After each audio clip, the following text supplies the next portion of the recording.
What should I do if my medical school is not accredited by WFME or the ECFMG? What are the options for medical school students? These are some common questions. Today, I thought I would go over some of your questions and give you answers. Hopefully, these answers will help you make decisions. My name is Mark. Thank you for stopping by. My school is not accredited by either the World Federation for Medical Education, WFME, or by the Educational Commission for Foreign Medical Graduates, ECFMG. What can I do? This question is difficult. If your medical school is not accredited and you are in medical school, a possibility might be for you to transfer to an institution that is accredited, that is in your country.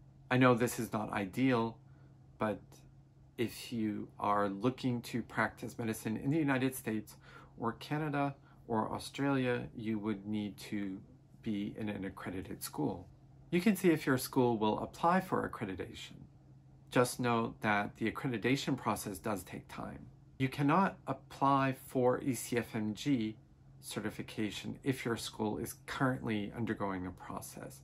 If your school is given provisional status, then that is okay. But once they begin the process, you won't be able to apply. If you have graduated, this poses a bigger problem. One possibility is to pursue a research track. This might be accomplished from your current institution or hospital. You might be able to partner up with an institution in the United States for research purposes. You can also look for research positions that are available at universities and institutions and hospitals in the United States. If you're a practicing medical doctor, if you have the United States Medical Licensing Exam Step 2 clinical skills, then the pathways don't matter to you. You do not need to be from a WFME approved school. If you are planning to work in Canada, your medical school must be listed in the World Directory of Medical Schools as well. My school is approved for ECFMG application on the World Directory of Medical Schools, but not on the ECFMG list. What can I do?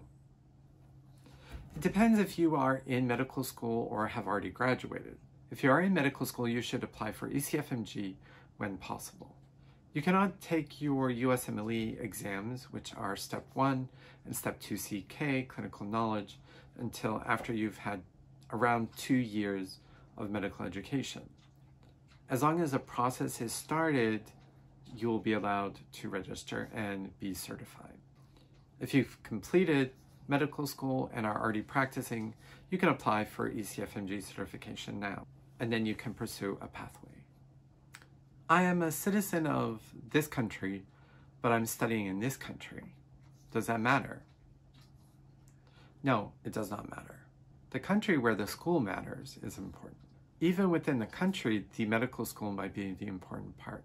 For example, Uzbekistan is listed on the IAAR website as being accredited. However, if you go to the IAAR website, only one school has been accredited by that institution.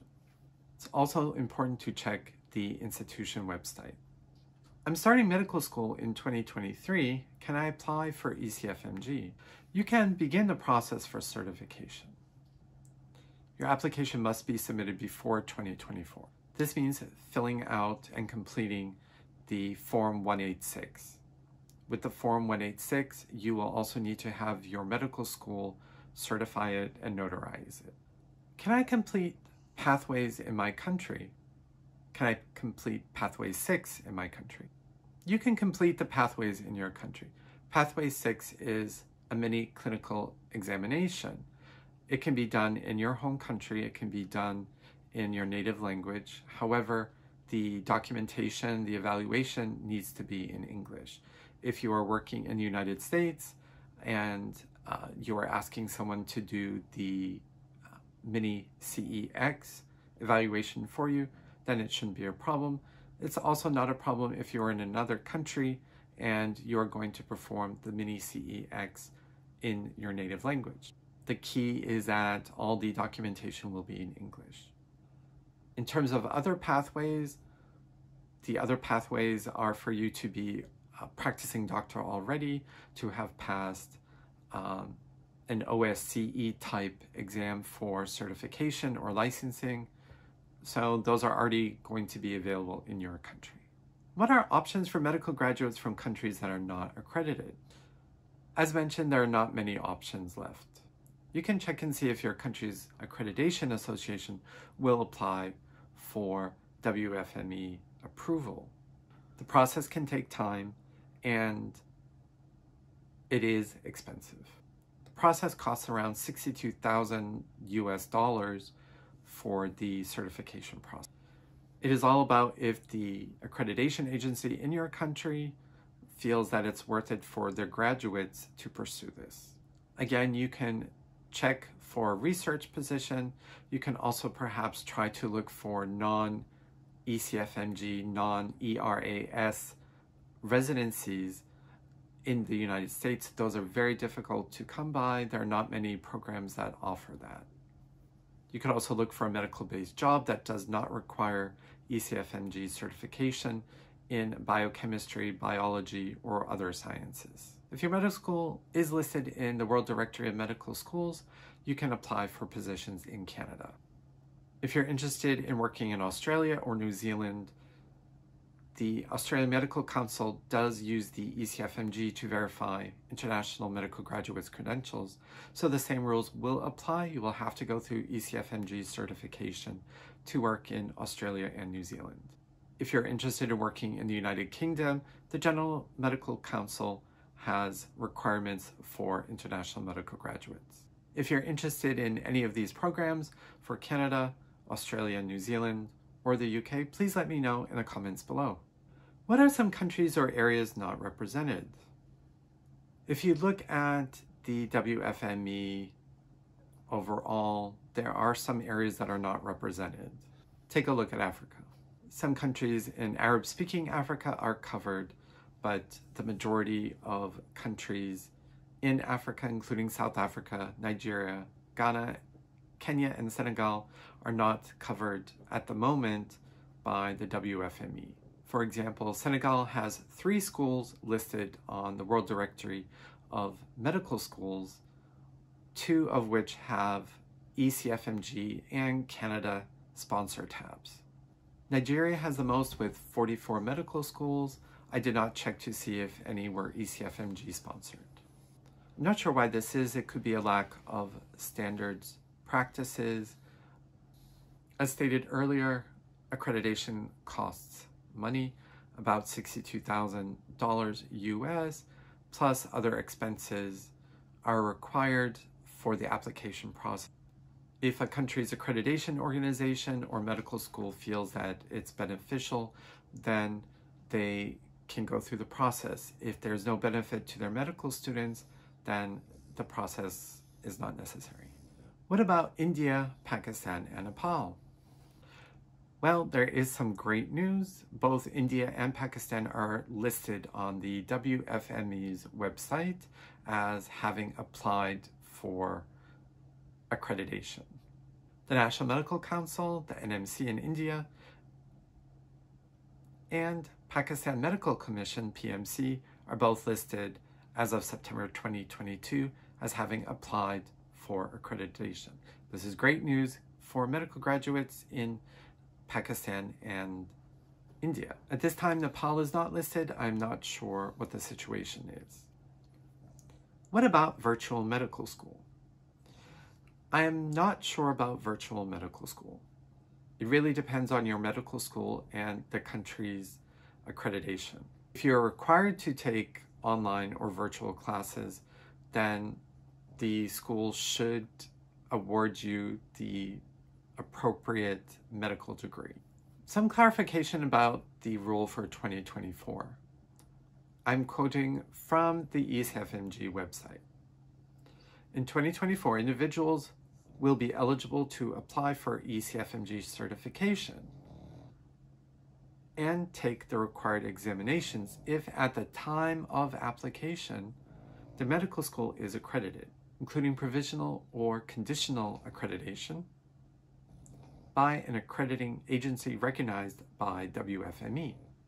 So anyone applying before 2024, as long as your application is submitted, this means it's the Form 186 that you will need to have notarized by your medical school. This means the president of your medical school or a registrar needs to put an official stamp on it, and the money needs to be paid and submitted. What will happen is you will get an ECFMG ID number, which you will use for all your processes, including registering and taking the United States Medical Licensing exam. You have 7 years after you take the first USMLE series to complete this series. Once you are certified, there is an expiration date for the certification. However, there is no limit for the process. As long as you apply and get an ECFMG number, you can begin the process of certification by submitting the Form 186. For those of you that are worried about your medical school in 2024, if you are starting in 2023, you do not have to take the USMLE exams yet. You just need to apply, get an ECFMG number, and once you have that number, you should be okay. For anyone attending medical school after 2024, the rules will apply. You'll have to see if your medical school will apply for accreditation by the WFME. I wish I had other answers for you, but if you are intending to go to a medical school that is not accredited or does not have an accreditation agency in your country, then you don't have many other options. I understand that money can be an issue. You might not be able to move to another country to do your education. If you're going into medical school, it's a good idea to apply in 2023 or as soon as possible for your ECFMG ID number to begin the certification process. If you're going to enter medical school after 2024, then it might be difficult for you. It might be difficult for you if your medical school is not accredited. Again, a research position might be better for you. Working in the United Kingdom might be another option for you. Working in Canada is also another option if your school is listed in the World Directory of Medical Schools. Thank you for watching today. I offer communication coaching for interview, coaching for the Occupational English Test Medicine, as well as advice for international medical graduates. I also offer an on-demand course which focuses on interviewing skills. All the links will be below. I hope this video has helped you. Thank you for watching. Until the next video, have a great one.